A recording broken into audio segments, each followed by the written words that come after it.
नमस्कार विद्यार्थी मित्रांनो, विद्यागुरु अकॅडमीवर तुमचं स्वागत आहे। ज्याप्रमाणे आपण राज्यसेवा मुख्य परीक्षेचा GS1 पेपर जो आहे त्यामधील हिस्ट्री या घटकावर आलेले 60 प्रश्न बघितलेले आहेत। त्यापुढील जिओग्राफी आणि ॲग्रिकल्चर म्हणजे भूगोल आणि कृषी या विषयावर आलेले जे रिमेनिंग प्रश्न आहेत ते आपण इथे आन्सर्स काय असू शकतात त्यांचे अपेक्षित ते इथे डिस्कस करणार आहे। तर आता तुमच्याकडे पेपर जो काही असेल तो तुम्ही तिथे त्यानुसार प्रश्न बघा। माझ्याकडे जो आहे तो डी सेट आहे इथे सामान्य अध्ययनचा पेपर 1चा। त्यामध्ये आता 61 क्वेश्चन कोणता होता त्यापासून आपण स्टार्ट करूयात। तो होता ॲक्च्युअली जनरली भूकवच व प्रावरण यांच्या दरम्यान असणाऱ्या थरास काय म्हणलेल्या आहेत, म्हणजे ज्या डिस्कंटिन्युटी म्हणतो ना आपण त्या कोणत्या होत्या त्या आयडेंटिफाय करायच्या होत्या तुम्हाला इथे। आणि तिथे तुम्हाला दिसेल की भूकवच ज्याला इंग्लिशमध्ये क्रस्ट आणि मॅन्टल असं म्हणतो आपण, बऱ्याच जणांचं इंग्लिशमधून वाचन झाले असते त्यांना हे सोपं जाईल। तर तिथे तुम्हाला दिसेल की मोहविलगता म्हणजे मोह डिस्कंटिन्युटी हेच फक्त इथे करेक्ट आन्सर होता। बाकी जे विचेर्ट किंवा गुटेनबर्ग ह्या ज्या दोन होत्या ह्या मोस्टली ज्या दिसतील आपल्याला त्या कोर आणि मॅन्टल यांच्या दरम्यानच्या डिस्कंटिन्युटी आहे। त्यामुळे only B is correct answer. So 2 असेल आन्सर याचं। पुढच्या प्रश्नाकडे जाऊयात आपण। तिथे दिसेल तुम्हाला उत्तरेकडून दक्षिणेकडे महाराष्ट्रातील खाड्यांचं स्थान दर्शवा। हा सोपा प्रश्न होता। यामध्ये आपल्याला चुकायला म्हणजे थोडंसं जर का जिओग्राफीचं नॉलेज असेल कोकण किनारपट्टीच्या तिथलच्या खाड्या तर याचा आन्सर तुमचं करेक्ट येऊ शकते। तर इथे तर आता डायरेक्ट राजापूरची खाडी आपल्याला माहीत आहे वर आहे, नंतर Dabhol, Vijaydurg, Terekhol north to south जर लावलं तुम्ही तर डायरेक्ट ए आन्सर तुमचं येऊन जाईल। सो 62चा आन्सर तुम्हाला इथे 1 असं दिसेल त्या ठिकाणी। नेक्स्ट क्वेश्चनकडे जाऊयात आपण। 63rd क्वेश्चन जो आहे तो ब्लॉक माउंटेन म्हणजे गटपर्वत या प्रकारातला कोणता आहे तो थोडासा मी म्हणेल हा क्वेश्चन थोडा अनएक्सपेक्टेड होता, कारण आपल्याला जे गटपर्वत माहीत होता असतात त्यापैकी इथे एक्झाम्पल नव्हते। तर तुम्ही जर का प्रॉपर जिओग्राफीचं गटपर्वत कसे बनतात, ब्लॉक माउंटेन कसे बनतात ती जी फेनॉमेना बघितली तर तुम्हाला कळेल की लडाख प्लॅटू जो आहे तोच एकमेव इथे गटपर्वत दिसेल। बाकीचे कोणतेही ब्लॉक माउंटेन यामध्ये तुम्हाला दिसणार नाही, ज्यामध्ये जनरली डिसेक्शन वगैरे झालेले असते ते। आणि तो जर का तुम्ही तिथे मॅप जरी बघितला त्याचं कसे होतात ते तर मग हे अशा प्रकारे ते काहीतरी भाग वर जो आलेला असतो आणि तो गटपर्वत बनलेला दिसतो। त्यामुळे Ladakh plateau is the correct answer. 63चं 3 आन्सर असेल। नेक्स्ट क्वेश्चन जो आहे तो तुम्हाला देईल की हे जे आपल्या सेटलमेंट्स असतात म्हणजे ज्याला आपण वसाहती वगैरे असं म्हणतो वस्ती, त्या कशा बनलेल्या आहेत त्या रिलेटेड क्वेश्चन होता। यामध्ये तुम्हाला दिसेल की विखुरलेली वस्ती याचा डायरेक्ट अंतरात्मक विलगता हा एकदम लॉजिकल पॉईंट आहे, तो फर्स्ट स्टेटमेंट तर करेक्ट आहे। प्रॉब्लेम सेकंड स्टेटमेंटबद्दल होता की नैसर्गिक परिस्थिती मानवी जीवनासाठी अनुकूल असेल तिथे विखुरलेल्या वस्त्या तयार होतात। आता हा बऱ्याच जणांनी जर का खूप विचार केला तर याला ते चूक घेऊ शकतात, परंतु यांनी जनरल स्टेटमेंट केलं आहे की वस्ती असेल तर तिथे नैसर्गिक परिस्थिती आवश्यक असणारच आहे। असं होणार की डेझर्ट प्लेस आहे पूर्ण तिथे शक्यच नाही मग तिथे करणे, तर थोडी नैसर्गिक परिस्थिती लागणार। त्यामुळे ए आणि बी हे 2 स्टेटमेंट इथे करेक्ट असतील। बाकीच्या जे आहेत सोयी सुविधा वगैरे हा नॉर्मल ज्या आपल्या वस्त्या असतात त्याच्याबद्दल आहेत ते इनकरेक्ट आहेत। नंतर मसाई लोकांच्या वसाहती वर्तुळाकार असतात त्यांना क्रॉल म्हणतात। हा पण एक म्हणजे सिंपल क्वेश्चन आहे, बऱ्याचदा विचारला पण गेला वेगवेगळ्या परीक्षामध्ये MPSCच्या अंतर्गत। सो यामध्ये जास्त तुम्हाला कन्फ्युजन करायची गरज नाही, 2 आन्सर येईल याचं। नेक्स्ट क्वेश्चन बघूयात आपण। खालीलपैकी कोणती विधाने बरोबर आहेत। आता याबद्दल काय आहे तर तुम्ही जर का नॉर्मल बघितलं जस्ट स्टेटमेंट जरी बघितलं तुम्ही वेबसाईटवर जरी गेले DRDOच्या तर तुम्हाला कळेल की हे तिन्ही स्टेटमेंट जे आहेत ते लॉजिकली बरोबरच आहेत। तर मग आता यामागे आयोग काय उत्तर देते त्यानुसार आपण याच्या उत्तराकडे जाऊयात।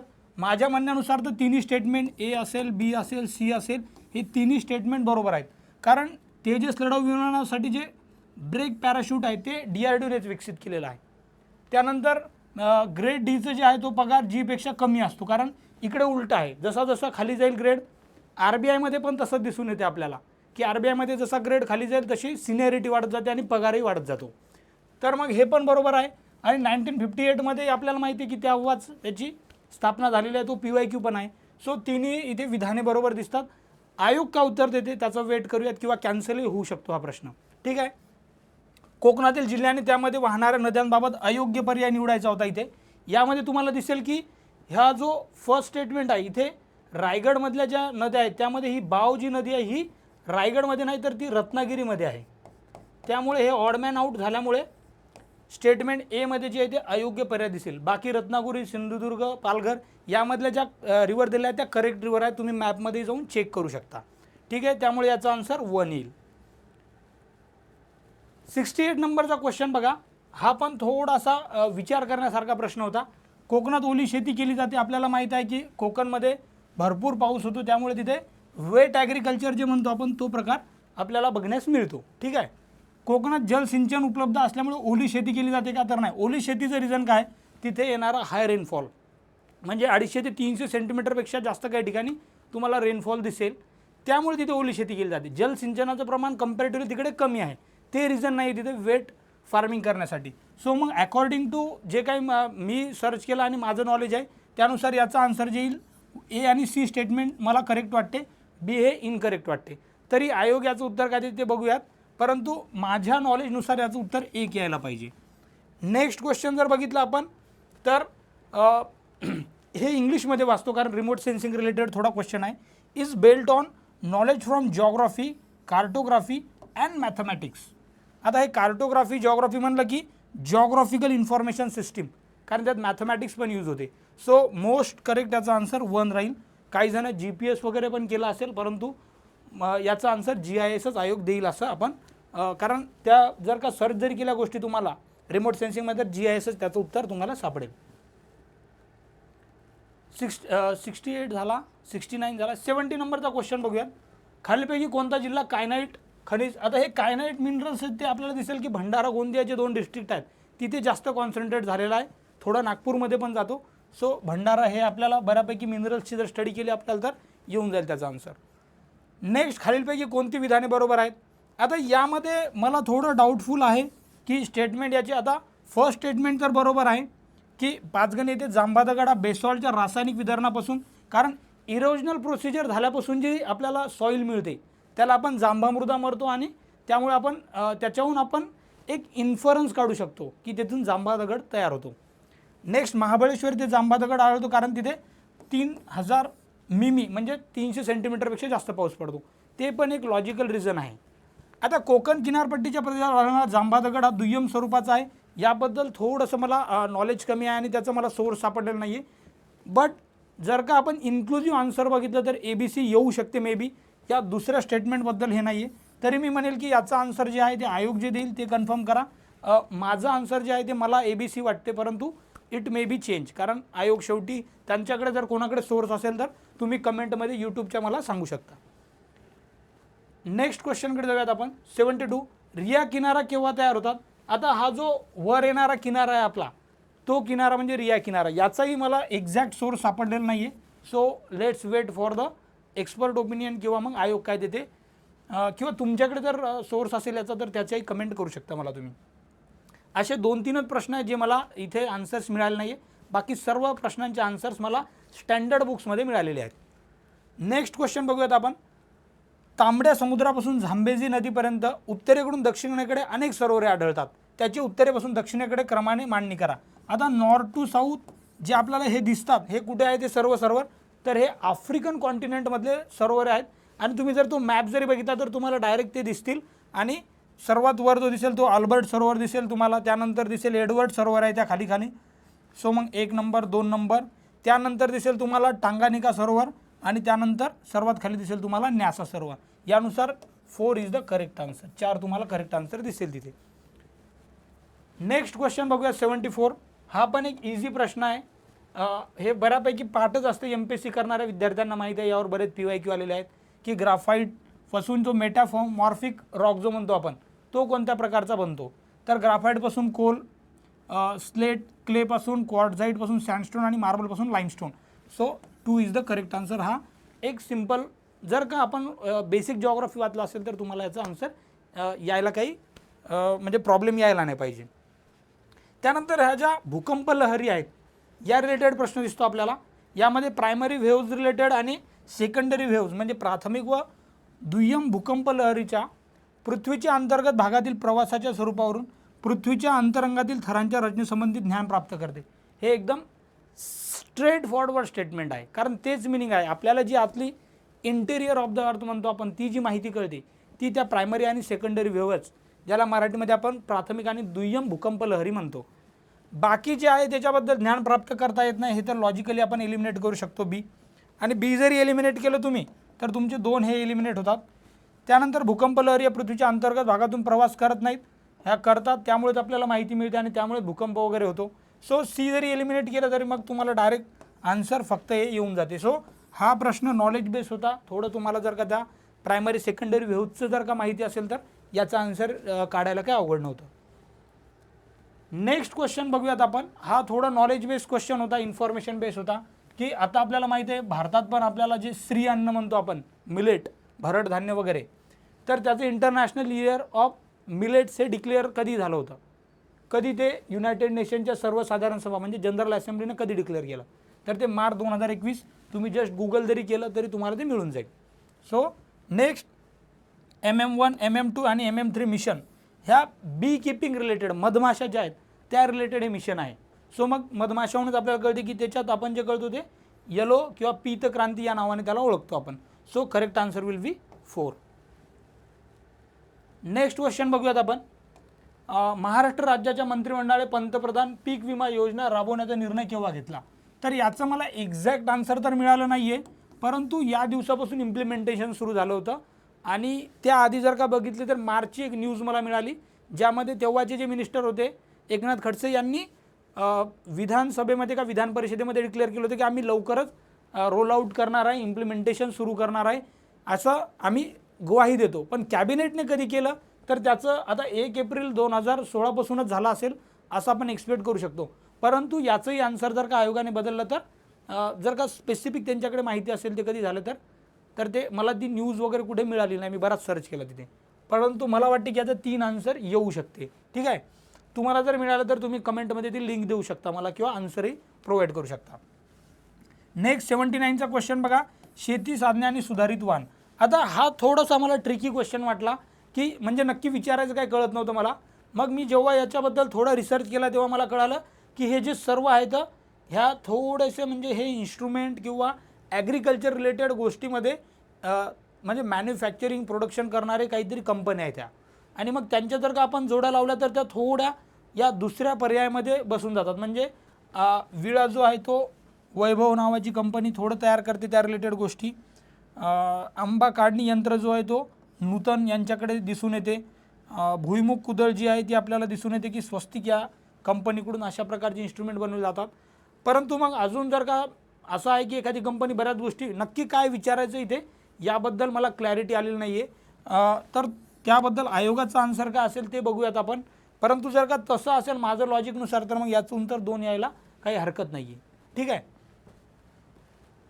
80 नंबरचा क्वेश्चन बघूयात आपण. हा थोडासा आता म्हणजे इतकं स्पेसिफिक माहीत असू शकत नाही आपल्याला, परंतु आपण थोडंसं जर का आपल्याला जॉग्रफीचं नॉलेज आहे त्यानुसार जर का बघितलं की वर कोणता आहे खाली कोणता आहे, इक्वेटरपासून त्याचं अंतर जर बघितलं आपण तर आपल्याला हे जे लॅटिट्यूड वगैरे दिले आहेत अक्षवृत्ते तर त्याचं लागू शकते आपल्याला.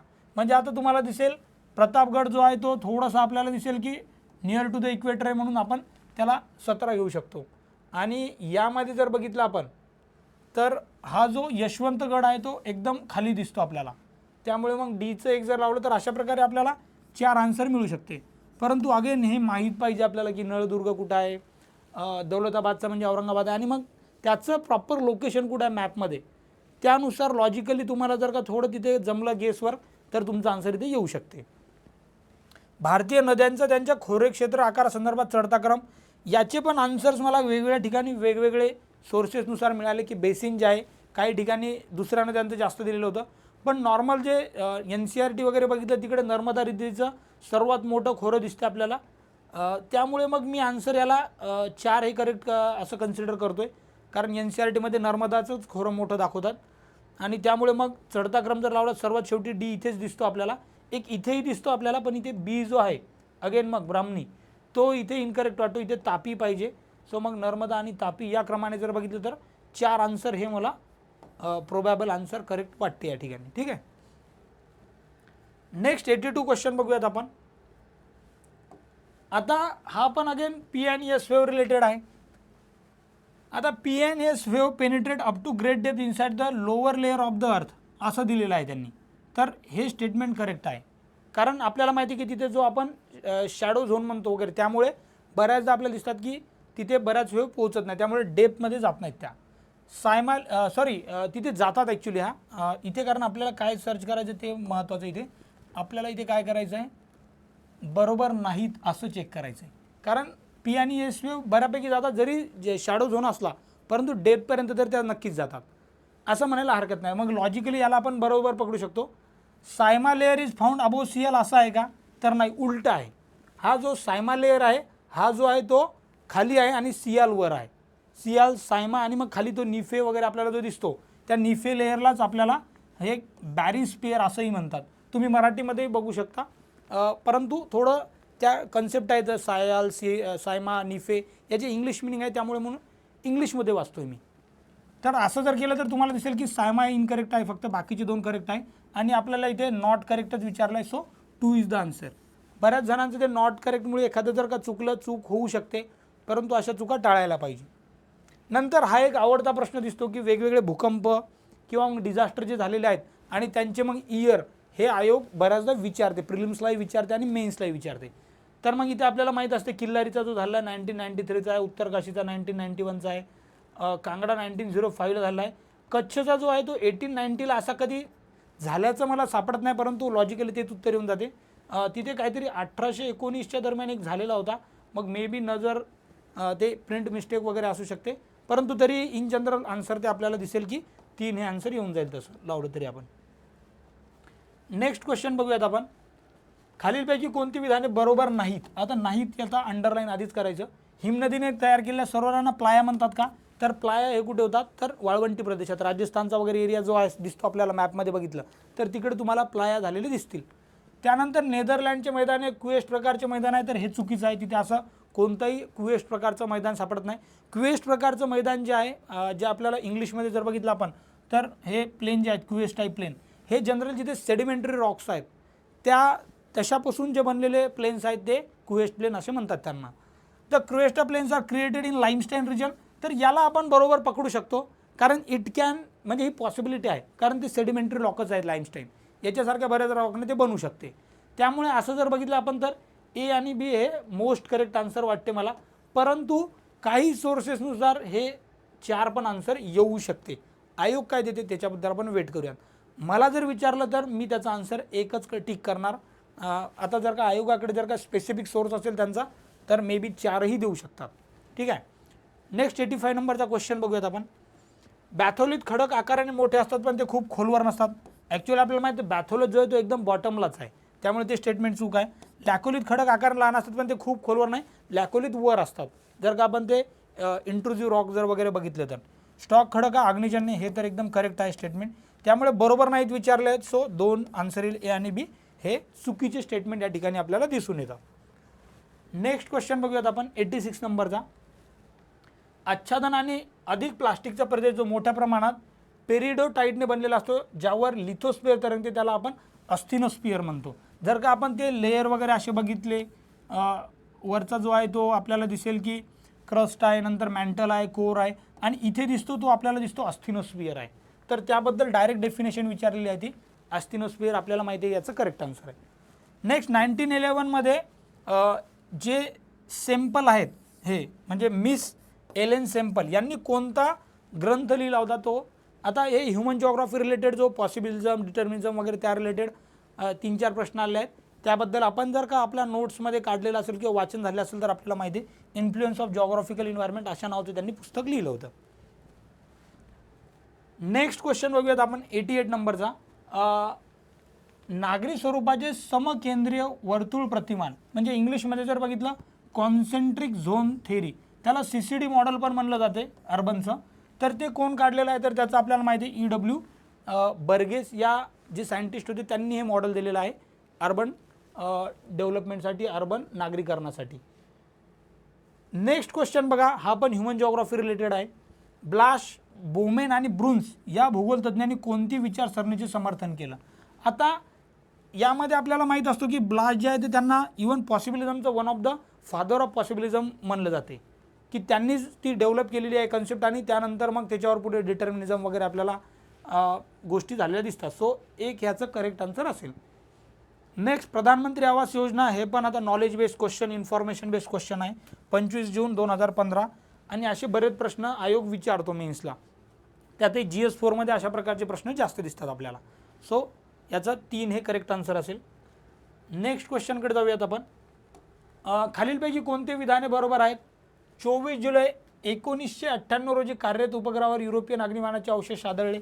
आता हे थोडंसं स्पेस रिलेटेड स्पेसिफिक फॅक्ट्स विचारले आहेत. माहीत असेल तर याचं उत्तर येण्याचे चान्सेस बरोबर आहेत. परंतु जर का अशा गोष्टीत बऱ्याचदा जो ट्रेंड असतो, बरेच टॉपर्स यामध्ये काय करतात की जर का लॉजिकल सेंटेन्सेस वाटत असतील तुम्हाला, तर सर्व सेंटेन्सेस आपण करेक्ट घेऊन चालू शकतो जर लॉजिकल वाटत असतील तर. मग यामध्ये आपल्याला फेब्रुवारी 2006 मध्ये संयुक्त संस्थानाच्या डलडम 33 सक्रिय उपग्रहांची रशियाच्या कॉस्मॉस 2251चा निष्क्रिय मिलिटरी उपग्रहाशी टक्कर झाली. आणि URA उपकेंद्राने 14 सप्टेंबर 22 रोजी आपले सुवर्ण महोत्सव वर्ष साजरे केले. यामध्ये असं चुकण्यासारखं काय वाटत नाही. रिस्क जर घ्यायची असेल तर सर्व करेक्ट घ्यायचं, आणि जर का तुम्ही चेक केलं तर त्याचं सर्व करेक्ट म्हणजे विधाने ABC करेक्ट आपल्याला उत्तर दिसून येते. नेक्स्ट दिसेल आपल्याला देश दिलेले आहेत आणि त्यांचे उपग्रह दिलेले आहेत आणि त्यांच्या जोड्या लावायच्या आहेत. त्या जर व्यवस्थित जोड्या लावल्या तर तुम्हाला दिसेल की फ्रान्सचं जे आहे ते स्पॉट आहे. त्यानंतर इस्रायलचं जे आहे ते तुम्हाला दिसेल इरॉस आहे. आपल्या इंडियाचं कार्टोसॅट आहे. आता इथे तुम्हाला बघितलं तुम्ही तर कार्टोसॅट बघा D चं 3, म्हणजे तुम्हाला Dचं 3 जरी माहीत असेल तर तुमचं आन्सर इथे येऊ शकते. म्हणजे हा इझी प्रश्न म्हणू शकता तुम्ही, कारण कार्टोसॅट माहीतच असायला पाहिजे राज्यसेवा मेन्स देणाऱ्या प्रत्येक विद्यार्थ्याला. सो मग असे काही इझी प्रश्न पण आपल्याला या ठिकाणी विचारलेले दिसतात, जिथे आपल्याला घाबरून न जाता ते टिक करायचे होते. 93 नंबरचा क्वेश्चन बघूयात आता. 93चा क्वेश्चन तर इझी होता हा. बघा इथे काय विचारलं आहे की DRDOने कोविड-19 रिलेटेड कोणती वॅक्सिन तयार केली होती, आणि 2DG ही बरीच न्यूजमध्ये होती, करंटमध्ये पण तुम्ही वाचलं असेल ते. खालीलपैकी दूर संवेदनाची मूळ तत्वे कोणती? रिमोट सेन्सिंगचे फंडामेंटल प्रिन्सिपल, म्हणजे त्याच्यात इन्व्हॉल्ड कोणकोणत्या गोष्टी असतात असा प्रश्न आहे हा. आणि सौर ऊर्जा, संवेदक, रडार, प्लॅटफॉर्म, या सर्व गोष्टी आवश्यक आहेत रिमोट सेन्सिंगसाठी. सो त्यामुळे याचं उत्तर ऑल इन्क्लुसिव्ह आपल्याला ऑल ऑफ द अबोव घ्यायला काही हरकत नाही. सो 4 याचा आन्सर या ठिकाणी आहे. 95 बघा. GSAT-3 हा भारतीय शिक्षण क्षेत्रातील सेवा पुरवणारा पहिला उपग्रह आहे. माहीत आहे आपल्याला, हे लॉजिक माहीत असते आपल्याला. GSAT-3 वाचन असलंच पाहिजे अशा गोष्टींचं. भारतीय वायुसेनेला सेवा पुरवणारे GSAT-7 या उपग्रहाचे टोपण नाव अँग्री बर्ड आहे. हे पण न्यूजमध्ये होतं बऱ्याच वेळा. वर्ष 2001 मध्ये METSAT-1 या उपग्रहाचे कल्पना असे नामांतर करण्यात आले. आता हे थोडंसं फॅक्च्युअल विचारलेलं आहे. सर्वच इझी प्रश्न कसे द्यायचे इथे, फक्त आपल्याला साल माहीत पाहिजे होते की 2003 मध्ये केलं होतं ते. सो मग त्यामुळे B इनकरेक्ट हे स्टेटमेंट, फक्त विधान A आणि C करेक्ट येऊन जाईल, म्हणजे आन्सर 2 दिसेल तुम्हाला या ठिकाणी. नेक्स्ट आता हा इझी प्रश्न आहे, कारण आपल्याला माहीत राहते की विलास साळुंके पाणी पंचायतबद्दल आपण वाचलेलं असतं मेन्समध्ये. बिंदेश्वर पाठक पण माहिती आपल्याला. सुलभ शौचालय जे दिसतात आपल्याला जागोजागी शहरांमध्ये, त्यांचे ते निर्माते, त्यांची एक आयडिया होती ती. सुनीता नारायण पण माहीत असतात आपल्याला. डाऊन टू अर्थ हे स्पेशल इन्व्हायरमेंटवर फोकस करणारं मॅगझिन आहे क्लायमेट चेंजवर.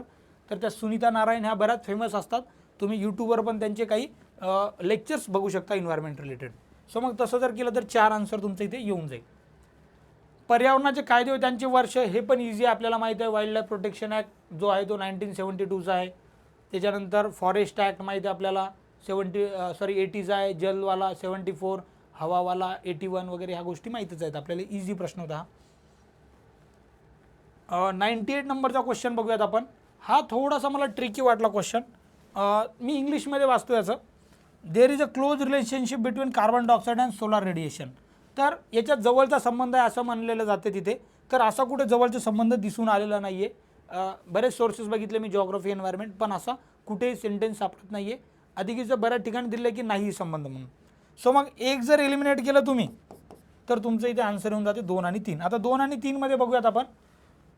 त्यामधलं आहे ना 4 का चुकी ते बघूया. As the earth's average temperature increases the amount of moisture, म्हणजे आता मराठीतच वाचतो. पृथ्वीचे सरासरी तापमान वाढले की वातावरणातील आर्द्रतेचे प्रमाण कमी होते आणि त्याचा परिणाम हवेच्या अभिसरणावर होतो. तर याचंही मला असं डायरेक्ट कुठे रिलेशन दिसलं नाही, त्यामुळे याचं 2 आणि 3 करेक्ट असं मला आन्सर इथे मिळालेलं आहे. सो आन्सर 2 मी याचं काढलेलं आहे.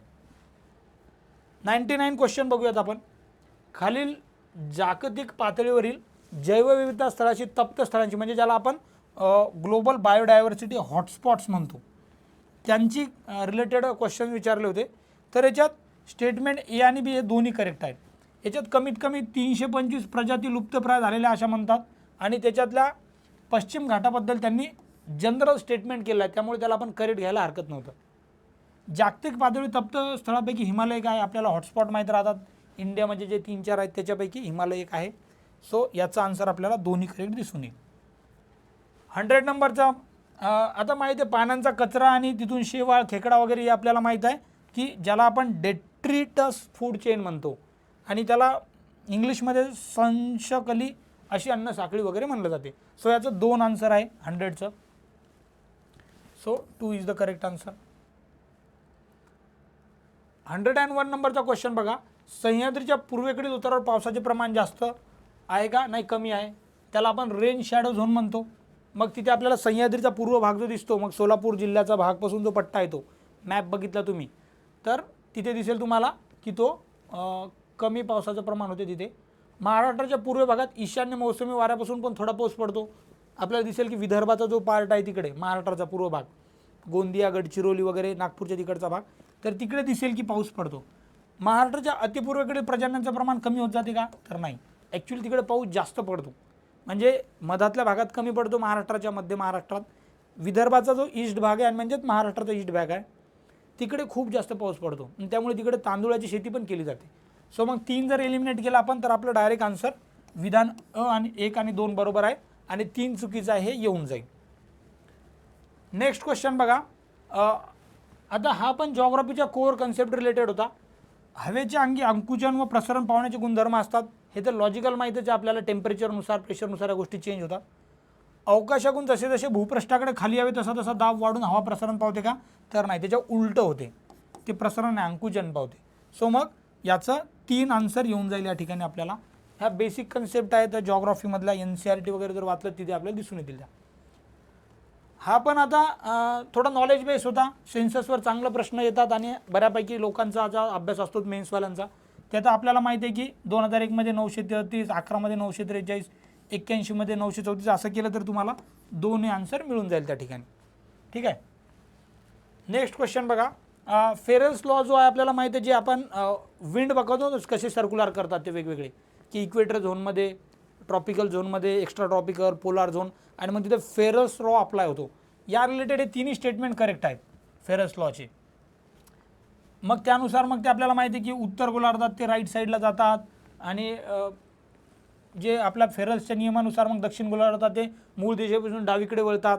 हे काय आपल्याला नॉर्मल माहितीच आहे आणि कोरिलियस बलावर आधारित आहे तेही माहीत आहे. म्हणजे तिन्ही नॉलेज बेस्ड क्वेश्चन आहेत, स्टेटमेंट आहेत, त्यामुळे त्याचं 4 आन्सर येऊन जाईल या ठिकाणी.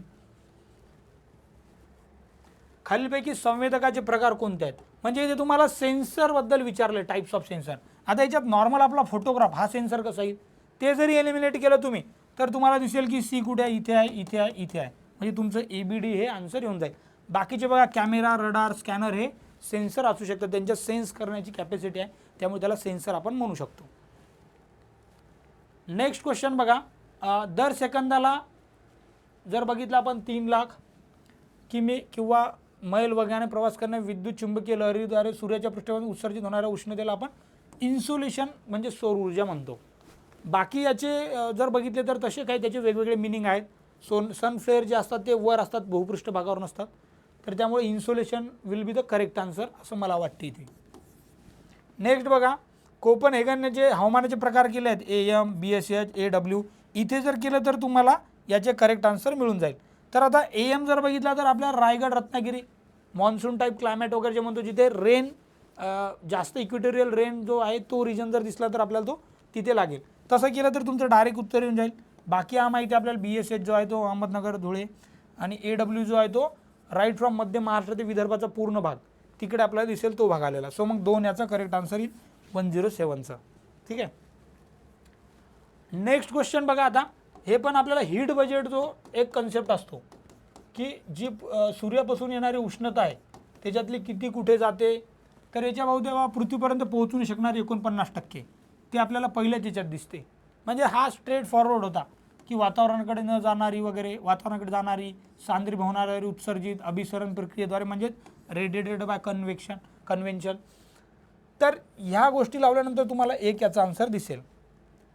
पुढील विधानांचा विचार करा आणि योग्य पर्याय निवडा. तपांबरामध्ये जसे जसे उंच जावे तसे तापमान कमी होत जाते. आपल्याला माहितीच आहे की आपण इथे नॉर्मल जरी वर गेलो तर आपल्याला दिसते की तापमान कमी झालं आहे. उंचीनुसार तापमान कमी होण्याचा साधारण दर जो आहे तो 160 मीटर उंचीला 1 सेंटी म्हणजे डिग्री सेंटीग्रेड आहे, आपल्याला माहिती आहे आणि हे पण आपल्याला लॉजिकल आहे. सो 1 आणि 2 बरोबर आहेत. 3 चूक आहे तिथे. उन्हाळ्यात वगैरे कमी असतो असं काही दिसून येत नाही. तपंबावर हिवाळ्यात वगैरे असंही काही दिसून येत नाही, कारण ही नॉर्मल फेनॉमिना आहे. याबद्दल एक युनिव्हर्सल नियम लागू होतो. त्यामुळे 1 आणि 2 बरोबर आहेत, असंच याचं आन्सर आपण घेऊ शकतो. तरी याचा जर का काही वेगळा सोर्स मिळाला तर तुम्ही सांगा, परंतु ही युनिव्हर्सल फेनॉमिना कन्सिडर केली जाते. असं हिवाळा उन्हाळ्यात काही बदल होताना दिसत नाही. नेक्स्ट क्वेश्चन बघा. यामध्ये बघा आता वेगवेगळे हे दिलेले आहेत, नायट्रोजन ऑक्सिजन एलिमेंट म्हणूयात आपण किंवा वायू आणि त्यांच्या जोड्या. आता यामध्ये आपल्याला माहिती आहे ऑर्गॉन जो आहे तो नोबेल वायू आहे, इनर्ट गॅस वगैरे जे म्हणतो आपल्याला. म्हणजे आर्गॉन 4चं जर का तुम्ही 1 लावलं तर तुम्हाला इथे दिसेल की एकच आहे इथे, आणि बाकीचे मग बऱ्यापैकी आपल्याला माहिती आहे कोणतं क्रियाशील आहे कोणतं क्रियाशील नाही आहे. म्हणजे नायट्रोजन जे आहे ते तुम्हाला दिसेल की रासायनिकदृष्ट्या फारसा क्रियाशील नसतो, तो ऑक्सिजन असतो. तसंही तुम्ही आन्सर काढू शकता. याचं 4 आन्सर येईल इकडे. आर्गॉनचं 1 आपल्याला कुठे दिसेल, 4चं 1. यामध्ये मग काहीतरी इथे लिहिताना चूक झालेली आहे, कारण आर्गॉनचं नोबल वायू म्हणून प्रचलित 4चं जर का 1 लावलं आपण तर एकच आन्सर येऊन जाईल. ठीक आहे, तर इथे हे चूक झालेलं आहे, चुकून एडिट झालेलं आहे. याचं 1 आन्सर येऊन जाईल. याला तुम्ही निग्लेक्ट करू शकता. ठीक आहे. नेक्स्ट बघा आता महत्त्वाचे टप्पे, आणि हा पण एक दिसतो की PYQ बेसिसवर प्रश्न आहे. पॉप्युलेशनवर बरेच जे प्रश्न असतात यामध्ये आपल्याला रिसेंटली काय माहीत असते की नवीन लोकसंख्या धोरण जे ते 2000चं आहे, बरोबर. म्हणजे Cचं जर का तुम्ही 4 लावले इथे तर तुमचे 2 एलिमिनेट होतात. त्यानंतर आपल्याला राष्ट्रीय कुटुंब नियोजनाचा आरंभ जो तो 52 मध्ये दिसतो. भोर समिती माहिती आपल्याला 46ची आहे, आणि कुटुंब कल्याण विभागाचं नाव पण 77. असं केलं तर 3 आन्सर तुमचं इझिली येऊ शकतो. यामध्ये काय डिफिकल्टी लेवल मला वाटत नाही होती म्हणून. भारताच्या 2001 जनगणनेनुसार UP सर्वात जास्त लोकसंख्या, सर्वात कमी कोणत्या राज्यात आहे तर सिक्कीम आहे. हे पण फॅक्च्युअल नॉलेज असलंच पाहिजे. युनियन टेरिटरी बघितली तर आपल्याला लक्षद्वीप दिसते, राज्यांमध्ये सिक्कीम आहे. सो मग 2 याचा आन्सर येऊन जाईल. 113वा प्रश्न बघूयात आपण. खालीलपैकी कोणत्या उगम स्रोताने लोकसंख्येची द्वितीयक माहिती गोळी केली जाते. आता बऱ्याच जणांना वाटते की जनगणना कार्यक्रम जो आहे तो प्रायमरी येईल, परंतु द्वितीयकमध्ये पण तो दिसून येतो, कारण यांनी स्पेसिफिक म्हणलेलं आहे कुठलचा जनगणना अहवाल, कधीचा अहवाल. सो मग वरील सर्व हे आन्सर द्यायला काही हरकत नाही आहे. मी ऑल इन्क्लुझिव्ह आन्सर घेण्याचा प्रयत्न केला आहे, कारण वेगवेगळे सोर्सेस जर बघितले आपण आणि स्टँडर्ड बुकमध्ये जरी बघितलं तर मला त्याचा आन्सर 4 दिसून येते, म्हणून मी 4 आन्सर घेतलेला आहे त्याचं. 2001च्या जनगणनेनुसार महाराष्ट्रातील घनतेनुसार जिल्हे आपल्याला ओळखायचे होते. तर आता इथे चंद्रपूर तर सगळ्या ठिकाणी माहीत आहे पहिला आहे. त्यानंतर माहीत पाहिजे तुम्हाला की वाशिममध्ये दिसते 244 आहे, गोंदियाची 253 आहे आणि भंडाराची 294 आहे. मग अशा प्रकारे तुम्हाला दिसेल की आन्सर 1 हे करेक्ट आन्सर येऊन जाईल चढता क्रम. ज्यांना माहीत होतं सेन्सस चांगलं आहे त्यांचा आन्सर हे करेक्ट यायला काही हरकत नव्हतं. नेक्स्ट क्वेश्चन बघूयात आपण. महाराष्ट्रातील जनगणना जर बघितली आणि त्यांची दशवार्षिक वाढ बघितली तर याचा आपल्याला जोड्या लावायच्या होत्या. याचा आपल्याला दिसेल की 1971 मध्ये जी आहे ती 27.45%, 81ची 24 थोडी कमी झाली होती, 91 मध्ये 25 आणि 2001 मध्ये पुन्हा कमी झाली होती. अशा प्रकारे त्याच्या जोड्या लावल्या तर आन्सर 1 येण्यास तिथं आपल्याला डायरेक्ट 1 आन्सर येऊन जाईल. IIT बॉम्बेने आता जे स्टुडंट होते त्यांनी कोणता सॅटेलाइट पाठवला होता पहिला, तर तो प्रथम नावाचा होता. 2016 मध्ये त्यांनी पाठवला होता तो. त्यानंतर 117चं थोडंसं आपल्याला दिसेल की हे रिमोट सेन्सिंग रिलेटेड क्वेश्चन होता. The normalise difference vegetation index NDVI हा कॅल्क्युलेट करण्यासाठी कोणते बँड्स आपल्याला लागतात इलेक्ट्रोमॅग्नेटिक स्पेक्ट्रमचा. तर त्याच्यासाठी 2 बँड लागतात. एक रेड बँड लागतो, जर का तुम्ही रिमोट सेन्सिंगचा अभ्यास थोडा जरी असेल बेसिक तुम्हाला तर माहिती आहे, आणि दुसरा नियर इन्फ्रारेड. जो आपण इलेक्ट्रोमॅग्नेटिक स्पेक्ट्रम जर बघितला तर तुम्हाला दिसेल की नियर इन्फ्रारेड बँड जो आहे EM वेव्हमध्ये इन्फ्रारेडच्या जवळचा, म्हणजे जो आपण इलेक्ट्रोमॅग्नेटिक वेव्हचा बघितला की इन्फ्रारेड, मग अल्ट्राव्हायोलेट या साईडला रेडिओ वेव्ह, तर त्यामध्ये नियर इन्फ्रारेड बँडमध्ये आणि रेड बँडमध्ये आपल्याला याचं विद्युत चुंबकीय म्हणजेच आपल्याला normalise difference of vegetation index हे कॅल्क्युलेट करण्यासाठी मदत होते या 2ची. So answer will be 4. Remote सेन्सिंगचे क्वेश्चन काही थोडे मला इझी टू डिफिकल्ट लेवल या दोन्ही रेंजमध्ये दिसले, की काही इझी पण आहे आणि काही डिफिकल्ट पण आहेत. आता यामध्ये हा जो होता याचा आन्सर जे आहे थोडंसं आपण डिस्कस करूयात, कारण याचा आन्सर माझं ॲप्रॉक्सिमेटली आलेलं आहे. याचं करेक्ट आन्सर मलाही काढता आलेलं नाही आहे. An aerial photograph of terrain having an average elevation of 14 metre, म्हणजे एलिव्हेशन दिलेलं आपल्याला, त्याला जर रिलीफ असा शब्द रिमोट सेन्सिंगच्या भाषेत यूज केला जातो. सो मग याला आर म्हणजे रिलीफ असं म्हणतात. Is taken at a scale दिलेली 1:17 7500 म्हणूयात आपण, आणि फोकल लेंथ दिलेली 15 सेंटीमीटर, बरोबर. ही मीटरमध्ये आपल्याला लागत असते. सो त्याला आपण 15 सेंटीमीटरला 0.15 मीटर असं म्हणू शकतो. ठीक आहे. आता याच्यातून अबोव मीन सी लेवल काढायची, हाईट काढायची आपल्याला. त्याचा फॉर्म्युला जो आहे तो generally H is equal to relief into G scale दिलेली आहे त्याचं multiplication divided by focal length असते.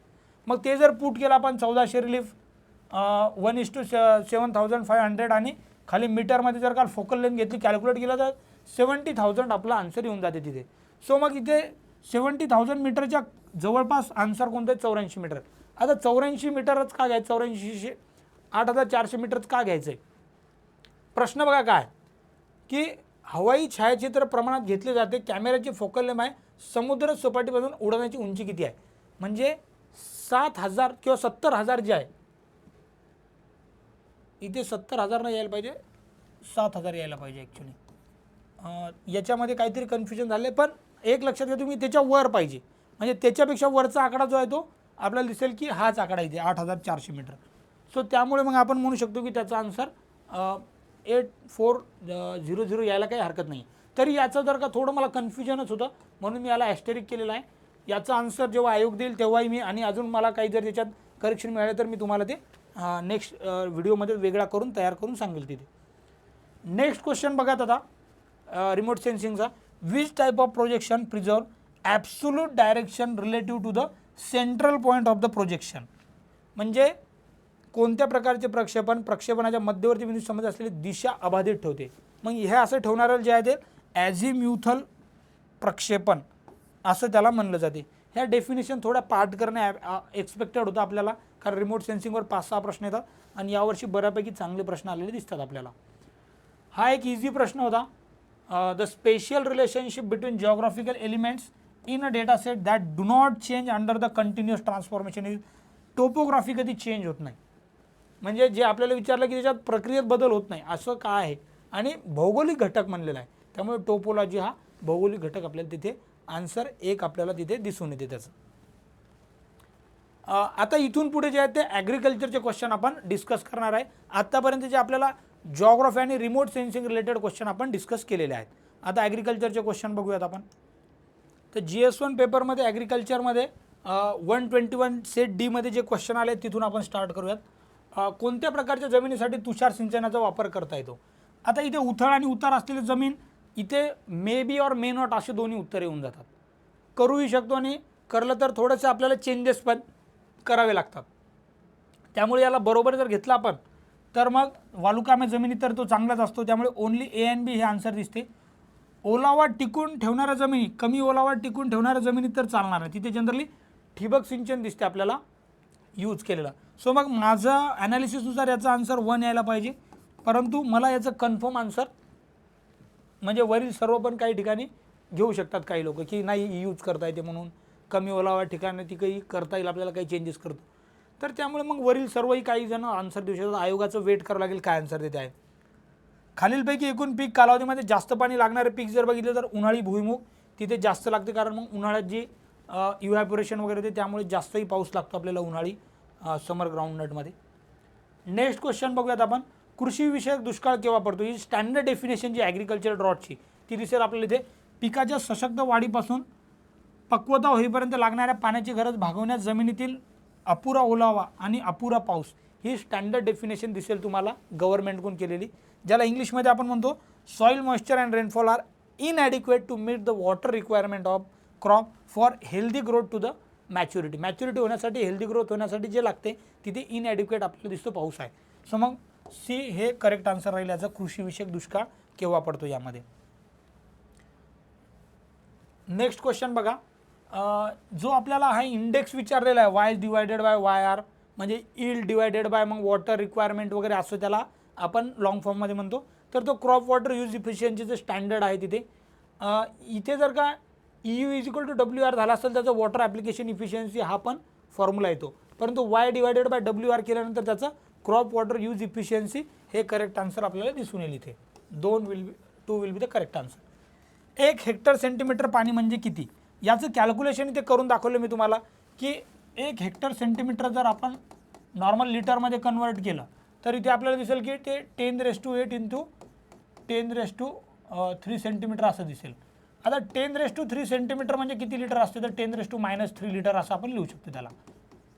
आता हे जर का आपण इथे पुट केलं बरोबर तर आपल्याला दिसेल 10⁸ इंटू 10⁻³ लिटर आणि मग हे जर -3तून केलं तर 10⁵ लिटर असा आन्सर येईल.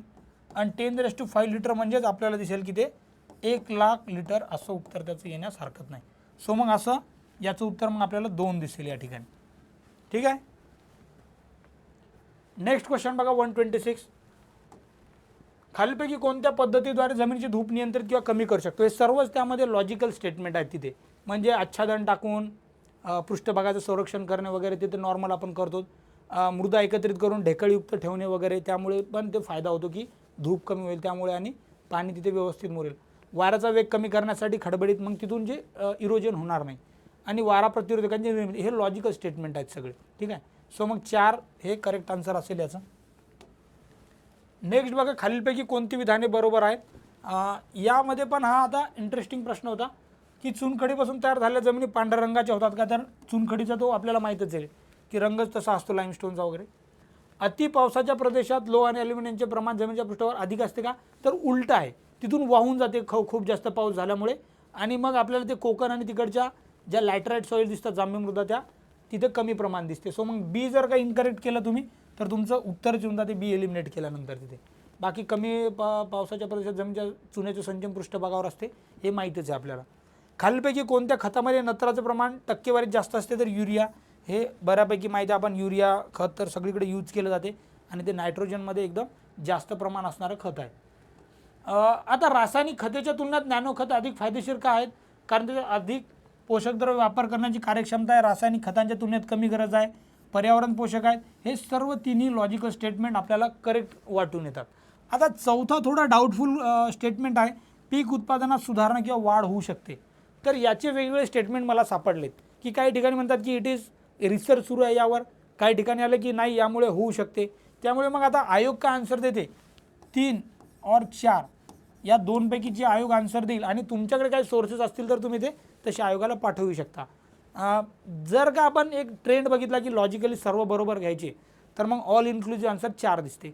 परंतु जर याचा आन्सर 3 दिलं तर मग शेवटी आयोग आहे. तुमच्याकडे असेल रिसोर्सेस तर तुम्ही तसे पाठवू शकता आयोगाला. ठीक आहे. नेक्स्ट बघा आजच्या अर्थव्यवस्थेचे उद्याचे पर्यावरणशास्त्र जास्त महत्त्वाचे या समाजावर हा दृष्टिकोन आहे. जनरली सस्टेनेबल डेव्हलपमेंट असं म्हणतात परंतु मग ऑर्गॅनिक फार्मिंग पण तेच ऑब्जेक्टिव्ह हे करते. मग यांचा आन्सर 1 और 3 या 2पैकी एक आन्सर इथे येऊ शकते. म्हणजे हे पण देऊ शकते किंवा हे पण देऊ शकते. इट इज अप टू आता MPSC की काय आन्सर देणार त्यांचं. आता इथे एक्झाम्पल ऑफ इन सितू म्हणजे जागच्या जागी वास्तव्य ठिकाणी आढळणारी जैवविविधता संवर्धनाची उदाहरणे. आपल्याला माहिती आहे राष्ट्रीय उद्याने आणि वन्यजीव उभारणे म्हणजे नॅशनल पार्क आणि वाईल्ड लाईफ सँच्युरी याचे ते उदाहरणं आहेत. बाकीचे जे आहेत ते आर्टिफिशियल आहेत. सो मग याचं करेक्ट आन्सर काही A and D ओनली म्हणजे 4 आन्सर असेल त्याचं. 132 बघूयात. आता ही इकोसिस्टीमची डेफिनेशनच दिलेली आहे डायरेक्ट त्यांनी की ecosystem is a basic functional unit which include both organism and non living आणि लिव्हिंग दोन्ही आहे तिथे. सजीव आणि निर्जीव सृष्टी आणि त्याचं सराउंडिंग एन्व्हायरमेंट याचं रिलेशन म्हणजे इकोसिस्टीम असते आपल्याला माहीत आहे. सो मग त्याचं एक इझी आपल्याला आन्सर दिसेल की 2 आहे. विकसनशील देशामध्ये लोकांवर डॅश डॅश आणि संसाधनांच्या कमतरतेवर अनिष्ट परिणाम होतो. की आता विकसनशील देश म्हणजे इंडियाचं जर एक्झाम्पल घेतलं आपण तर पॉप्युलेशन ग्रोथ जी होते लोकसंख्या वाढ लोकसंख्या खूप वाढ झालेली आहे आणि संसाधने कमी आहेत आपल्याकडे. मग पॉवर्टी हंगर गरिबी असे जे प्रॉब्लेम दिसतात आपल्याला त्यामुळे अनिष्ट परिणाम होतात. सो मग हे इझी आहे पॉप्युलेशन ग्रोथ आपण म्हणू शकतो तसं. आणि ते मग बांगलादेश किंवा मग ज्या बऱ्याच विकसनशील देश आहेत आपल्या बाजूचे पण दिसतील तिथे आपल्याला ते प्रॉब्लेम दिसतात. हा वनस्पती आणि प्राणी यांच्या ऊती म्हणजे पेशी समूहाचा रचनात्मक घटक आहे. Generally DNA is the building block of, आपण म्हणतो की आहे बाबा टिश्यूचा. आणि DNA कशापासून बनलेला आहे, तर तो नायट्रोजनपासून बनलेला आहे. ते माहितीच आहे आपल्याला, कारण आपण म्हणतो डिऑक्सिरायबोज न्यूक्लिक ॲसिड, मग ते न्यूक्लिक ॲसिडमध्ये नायट्रोजन असतो, RNA मध्ये पण असतो. त्यामुळे मग नायट्रोजन हे इझिली आपल्याला कळेल की आन्सर करेक्ट आहे. नेक्स्ट बघा, खालीलपैकी कोणत्या पर्जन्य जल पुनर्भरण म्हणजेच आपण काय म्हणतो रेन वॉटर हार्वेस्टिंगच्या मेथड आहेत. आणि या सर्वच आपल्या रेन वॉटर हार्वेस्टिंगच्या मेथड वेगवेगळ्या टाईममध्ये दिसतात. आता भूजल पुनर्भरण किंवा जमिनीच्या वर खाली टाक्यात पाणी जलाशयांमध्ये साठवून ठेवणे, ह्या पण एक one of the type of water harvesting method आहेतच. सो मग याचं ऑल इन्क्लुझिव्ह आन्सर 4 येईल या ठिकाणी.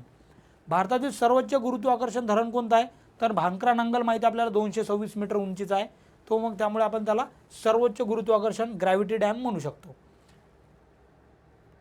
नेक्स्ट बघा 137, भात हे पाणथळ जमिनीसाठी सर्वात जास्त प्रतिरोधक आहे का, तर स्टेटमेंट 1 इज इनकरेक्ट.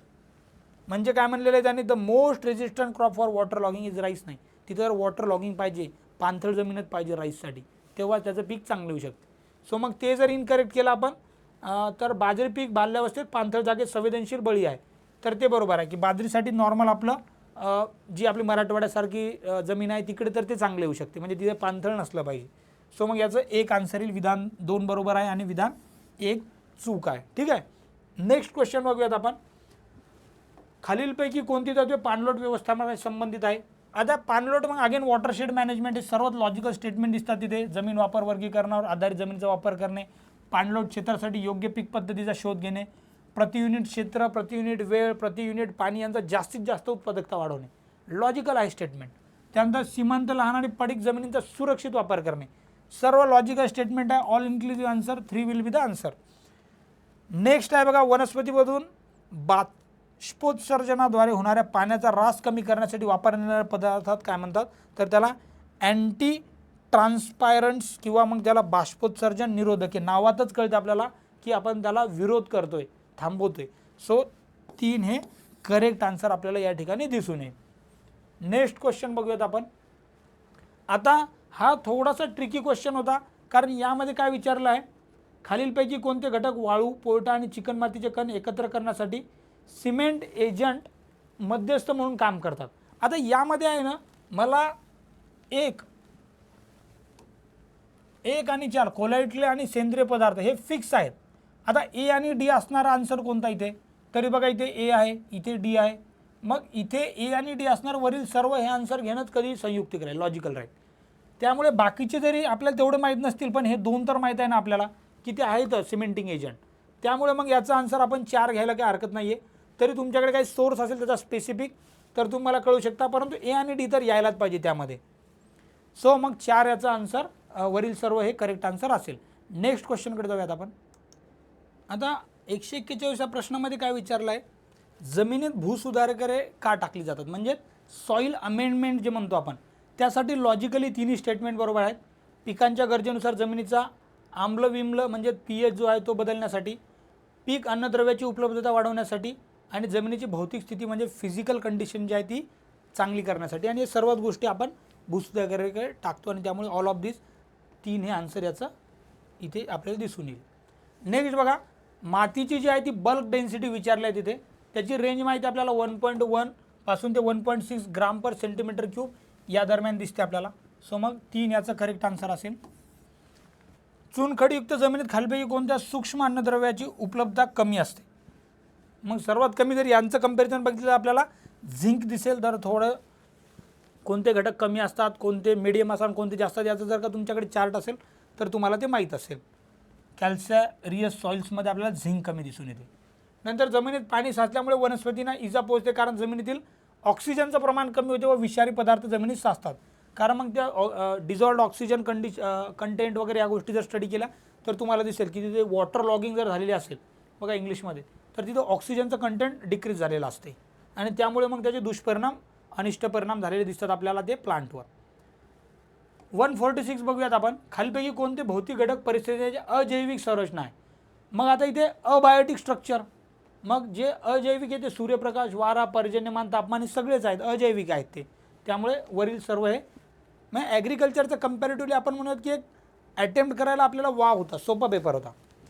रिमोट सेन्सिंगमध्ये खालीलपैकी कोणते घटक समाविष्ट आहेत. आता यामध्ये थोडंसं ऑल इन्क्लुझिव्ह आन्सर घेता येणार ना आपल्याला, कारण ए बीमध्ये तर आपल्याला दिसेल की डायरेक्ट लक्ष्याशी संवाद, सेन्सरद्वारे ऊर्जा मुद्रित किंवा ऊर्जा स्रोत किंवा प्रतिपादन, ज्याला इंग्लिशमध्ये आपण इल्युमिनेशन, रेडिएशन आणि ॲटमॉस्फिअर या रिलेटेड गोष्टी येतातच. ॲप्लिकेशन पण दिसेल आपल्याला इथे. परंतु यामध्ये जर बघितलं आपण की अर्थ लावणे आणि विश्लेषण करणे हे रिमोट सेन्सिंगमध्ये घटक समाविष्ट करता येतील का नाही करता येतील हे थोडं कन्फ्युजिंग पार्ट आहे. जर त्यांनी ह्युमनला तिथं कन्सिडर केलं तर येस. सो मग याचा आन्सर 3 किंवा 4 या दोन्हीपैकी येऊ शकते, 3 और 4.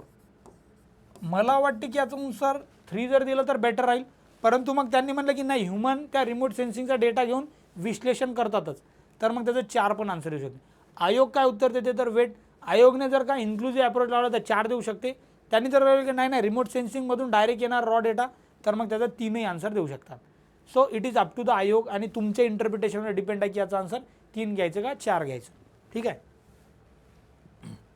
नेक्स्ट बघा, खालीलपैकी कोणती संवर्धन जीवशास्त्राची नैतिक तत्त्वे, म्हणजे ज्याला इंग्लिशमध्ये आपण ethical principles of conservation biology म्हणतो. आता इथे सजीवांची विविधता चांगली आहे, नक्कीच चांगली आहे. बायोडायव्हर्सिटी, डायव्हर्सिटी सगळीकडे चांगली असते.